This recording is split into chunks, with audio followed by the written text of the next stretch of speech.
My name is Birgit Neu. I'm the global head of D&I for HSBC.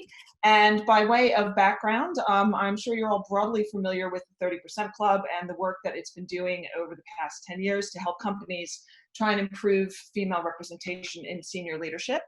But 2 years ago, in conversation with HSBC's CEO, the 30% Club decided that it would set up a new working group to have a look at how companies should be trying to weave gender diversity into their business strategy to try and improve commercial outcomes by gender. So I'm here today actually in my capacity as part of that group to talk about the work that we're doing and the latest report that we've done, which is called Are You Missing Millions?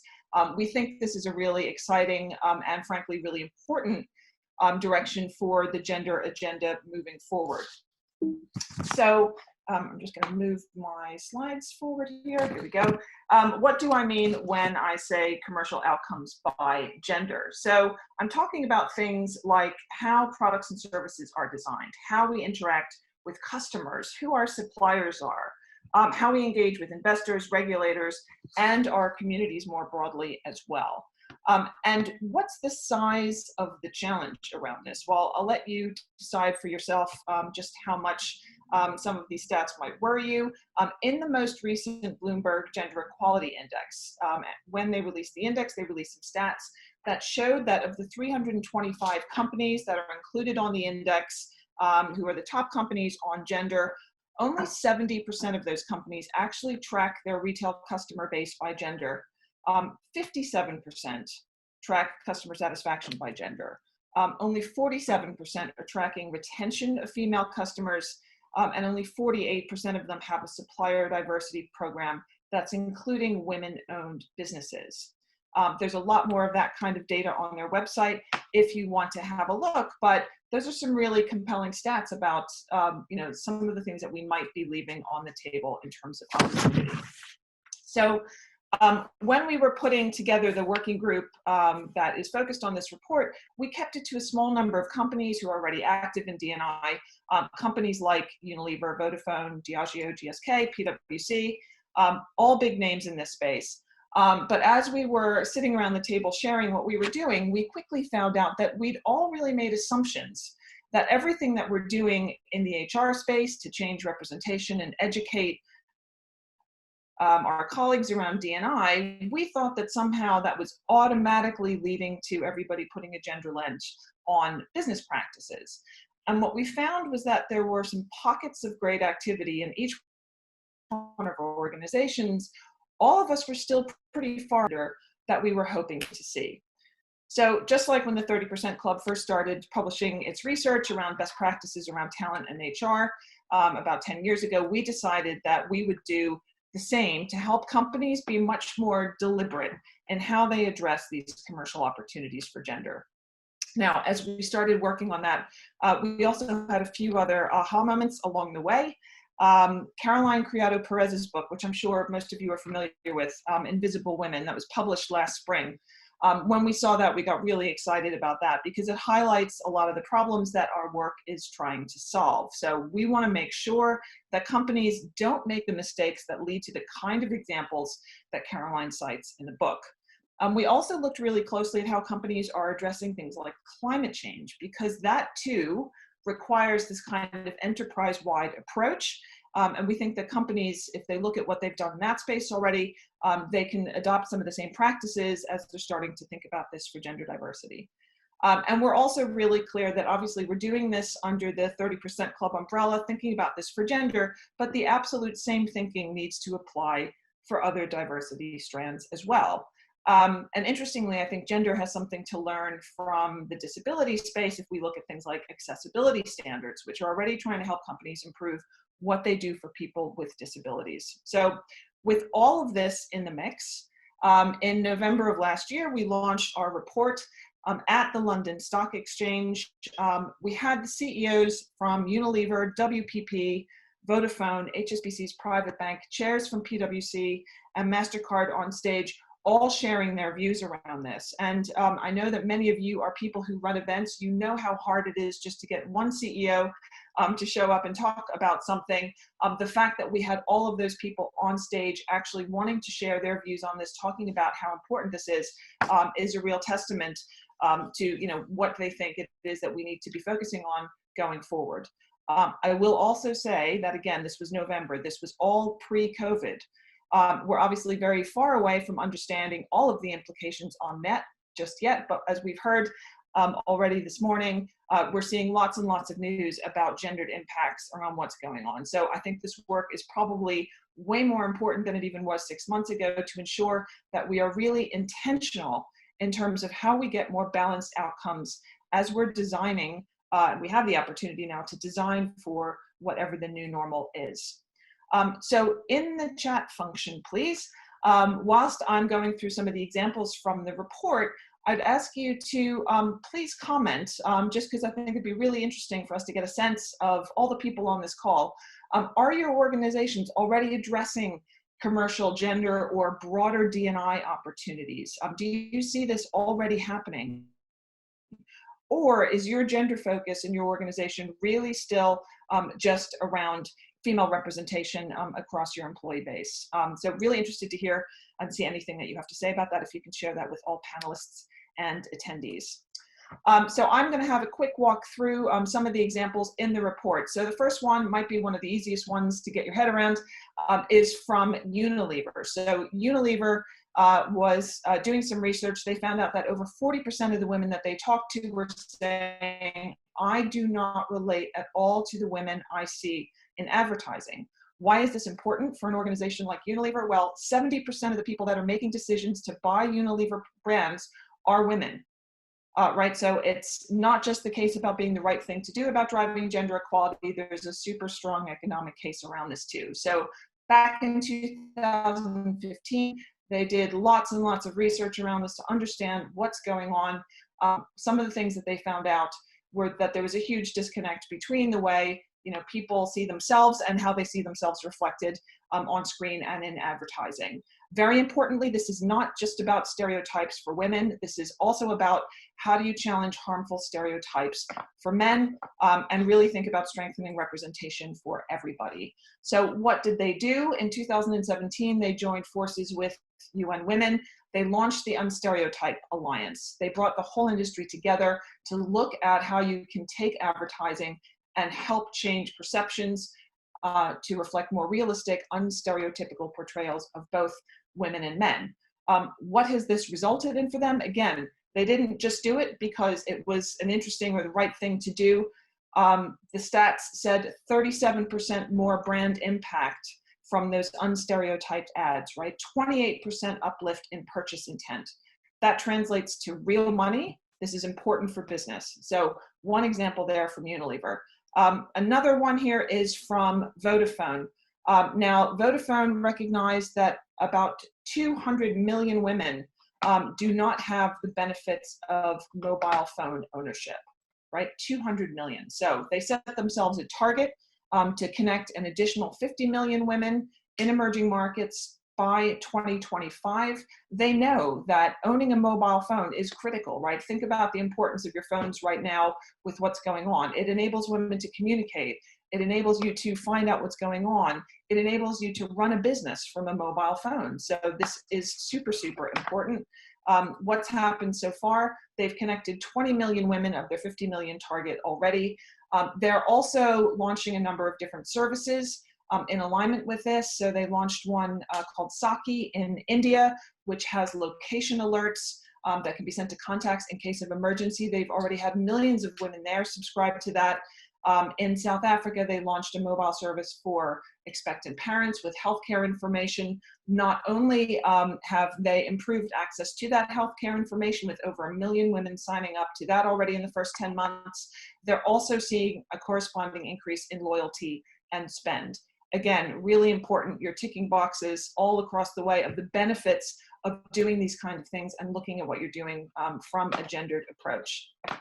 I would be remiss if I didn't include an HSBC example in here. So at HSBC, we recognize there, and I will say there was, because I'm guessing that this number is going to be revised given what we're going through with COVID, a $1.5 trillion credit gap for female-owned SMEs, so small and medium enterprise. $1.5 trillion. Another stat here, which is really powerful in the UK alone. So for every £1 of VC investment in the UK, all female founder teams get less than 1p. So pretty stunning numbers. So what's happening at HSBC around this? Well, both a wholesale and a retail example here. So on the wholesale side in our global banking and markets business, last year we launched a Gender Lens Finance initiative. Again, that's within the investment banking space. And off the back of that initiative, we did put through a bond with the World Bank in March of last year to help raise awareness around the importance of investing in rural women's empowerment. On our private banking side, they have a partnership with the Albright Network, which is the network for women in business. Started here in the UK, they're already expanding that globally. We have bankers from across the businesses now that are involved in the pitch days for female entrepreneurs there, trying to support women and also making sure that we're providing access to the bank's network to help build out specific capabilities for female entrepreneurs. Also working with clients who are really interested in investing in female-founded business to make sure that we're helping to bridge some of those credit gaps there. So those are just a few of the examples in the report. There are lots more in there. But the really big question is, as you guys are thinking about this in your own organizations, where do you begin, right? If this is not already happening and the focus is still more in the HR space. Interestingly, there are so many parallels to what you need to think about on the commercial side to what we will have already been doing in our organizations on the HR side. It starts with data. What gender data do you have about existing potential customers? What data do you have about suppliers? Who's analyzing the data? And who's reading the analysis? What kind of business might you be losing because you're not addressing these kinds of opportunities? Also things like spend. What are you spending your money on? Are you spending your money on other businesses or services that are adding or detracting from your gender ambitions? Who in the business needs to learn about gender considerations, about design thinking, about the kind of process re-engineering that you might need to do, or to be thinking about data analytics through a diversity lens. Barriers, right? We think about, how do we need to change our policies and processes on the HR side to take the bias right out of them? Same thing applies to anything that's facing customers, suppliers, or other stakeholders, right? So what are the processes or the guidance or the eligibility or the criteria that we've designed? How might they not be supporting our gender balance ambition?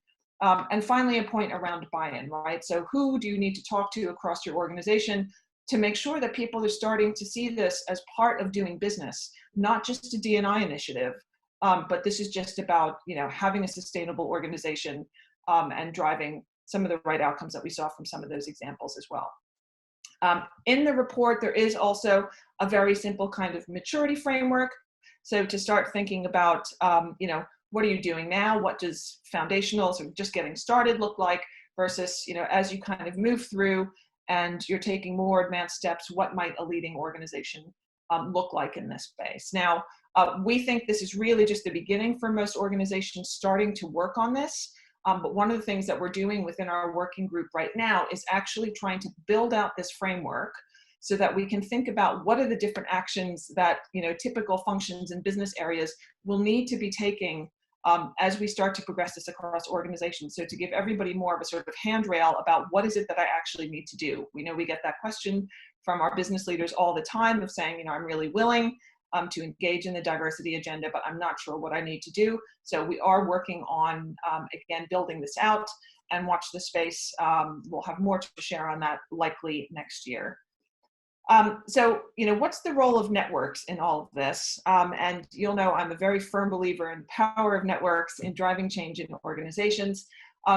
Networks, by the nature of them, are made up of lots of different people from lots of different parts of your organization, and that's the beauty of it.